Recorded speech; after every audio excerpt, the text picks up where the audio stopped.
ಗಾಜಾದ ಮೇಲೆ ಹಮಾಸ್ನ 2 ದಶಕಗಳ ಆಡಳಿತ ಕೊನೆಗೊಂಡಿದೆ. ತಾನು ಆಡಳಿತವನ್ನು ವಿಸರ್ಜಿಸಿರುವುದಾಗಿ ಅದು ಘೋಷಿಸಿದೆ.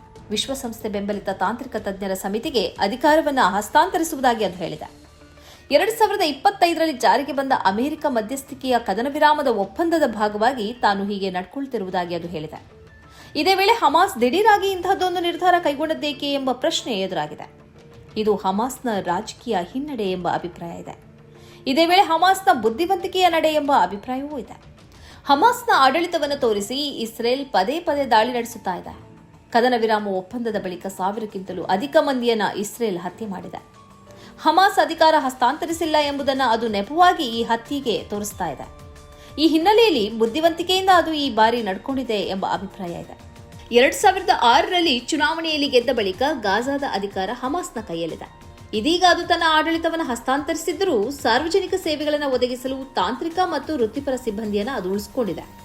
ಆಡಳಿತಾತ್ಮಕ ಜವಾಬ್ದಾರಿಯನ್ನು ಮಾತ್ರ ವಿಶ್ವಸಂಸ್ಥೆ ಪ್ರಾಯೋಜಿತ ಹೊಸ ಸಮಿತಿಗೆ ವರ್ಗಾಯಿಸುವುದಾಗಿ ಅದು ಹೇಳಿದೆ. ಅಲಿ ಶಾಟ್ ನೇತೃತ್ವದ ಹೊಸ ತಾಂತ್ರಿಕ ಸಮಿತಿಯು ಗಾಜಾದಲ್ಲಿ ಎಷ್ಟು ಪರಿಣಾಮಕಾರಿಯಾಗಿ ಆಡಳಿತ ನಡೆಸಬಹುದು ಎಂಬ ಬಗ್ಗೆ ಹಲವು ಪ್ರಶ್ನೆಗಳಿವೆ.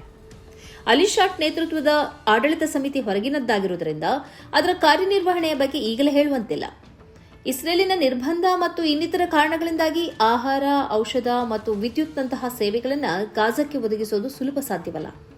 ಇದೇ ವೇಳೆ ಸಮಾಧಾನ ಶಸ್ತ್ರಾಸ್ತ್ರಗಳನ್ನು ತ್ಯಜಿಸುವುದಾಗಿ ಇನ್ನೂ ಹೇಳಿಲ್ಲ.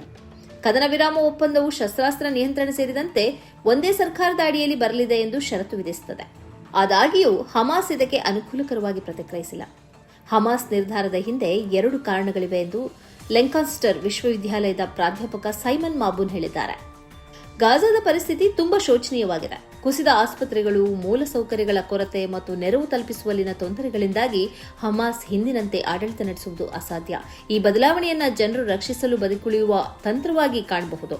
ಇನ್ನೊಂದು ಒತ್ತಡ ತಂತ್ರ. ಕದನ ವಿರಾಮ ಒಪ್ಪಂದವನ್ನು ಪರಿಣಾಮಕಾರಿಯಾಗಿ ಜಾರಿಗೆ ತರಲು ಮತ್ತು ಇಸ್ರೇಲ್ನ ಹಿಂಸಾಚಾರವನ್ನು ಕೊನೆಗೊಳಿಸಲು ಹಮಾಸ್ ವಿಶ್ವಸಂಸ್ಥೆ ಮತ್ತು ಇಸ್ರೇಲ್ ಮೇಲೆ ಒತ್ತಡ ಹೇರಲು ಪ್ರಯತ್ನಿಸುತ್ತಿದೆ. ರಾಜಕೀಯ ನಡೆಯ ಮೂಲಕ ಜನರಿಗೆ ಅಗತ್ಯ ಸಹಾಯವನ್ನು ಒದಗಿಸುವುದು ಅದರ ಗುರಿಯಾಗಿದೆ ಎಂದು ಅವರು ಹೇಳಿದ್ದಾರೆ. ಇದೇ ವೇಳೆ ಗಾಜಾದ ಭವಿಷ್ಯವನ್ನು ನಿರ್ಧರಿಸುವಲ್ಲಿ ಇರಾನ್, ಕತಾರ್, ಈಜಿಪ್ಟ್ ಮತ್ತು ಫೆಲಿಸ್ತೀನ್ ಪ್ರಾಧಿಕಾರದ ನಿಲುವುಗಳು ಸಹ ಮುಖ್ಯವಾಗುತ್ತದೆ. ಹಮಾಸ್ನ ನಿಶಸ್ತ್ರೀಕರಣದ ವಿವಾದವನ್ನು ಪರಿಹರಿಸದೆ ಬಿಕ್ಕಟ್ಟಿಗೆ ಶಾಶ್ವತ ಪರಿಹಾರ ಕಂಡುಹಿಡಿಯುವುದು ಕಷ್ಟ ಎಂದವರು ಹೇಳಿದ್ದಾರೆ. ಈ ಕಾರ್ಯಕ್ರಮದ ಪ್ರಾಯೋಜಕರು Gadiyar group of companies, specialised in piling and shoring, engineering consultancy, firefighting, steel structures, real estate. Office, SIT Tower, Silicon Oasis, Dubai, UAE. ಸ್ನೇಹಿತರೆ, ನಿಮ್ಮ ಅದ್ಭುತ ಬೆಂಬಲದಿಂದ ಸನ್ಮಾರ್ಗ ನ್ಯೂಸ್ ಚಾನೆಲ್ ಈಗ 2 ಲಕ್ಷ ಸಬ್ಸ್ಕ್ರೈಬರ್ಗಳನ್ನು ದಾಟಿದೆ. ಇದು ನಮ್ಮ ಯಶಸ್ಸಲ್ಲ, ಇದು ನಿಮ್ಮ ಯಶಸ್ಸು. ನಮ್ಮ ಮುಂದಿನ ಗುರಿ 4 ಲಕ್ಷ. ಇದು ಕಷ್ಟವಲ್ಲ. ನೀವು ಮಾಡಬೇಕಾದದ್ದು ಸಿಂಪಲ್.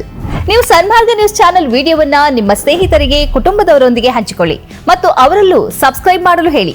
ನೀವು ಶಕ್ತಿಯನ್ನು ಕೊಡಿ, ನಾವು ನಿಖರ ಸುದ್ದಿ ಕೊಡ್ತೇವೆ. ಧನ್ಯವಾದಗಳು.